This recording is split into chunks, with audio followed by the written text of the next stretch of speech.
تازہ ترین ویڈیوز کے لیے چینل کو سبسکرائب کر کے بیل آئیکن اور آل نوٹیفیکیشن پر کلک کریں تاکہ آپ کو ملے ہر اپڈیٹ سب سے پہلے۔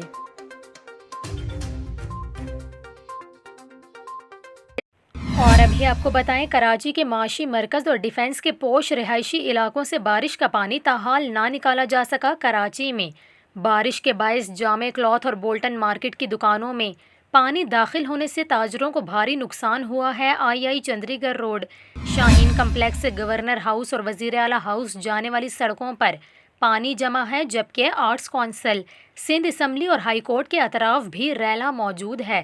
ڈیفنس کے مختلف علاقوں میں پانی گھروں میں داخل ہے، جبکہ کلفٹن اور دہلی کالونی میں بھی پانی جمع ہے۔ اس کے علاوہ کے پی ٹی انڈر پاس سے پانی کی نکاسی نہیں کی جا سکی اور غریب آباد انڈر پاس بھی تاحال بند ہے۔ مبارک ولیج کا شہر سے رابطہ کٹ گیا ہے اور سڑک زیر آب ہے۔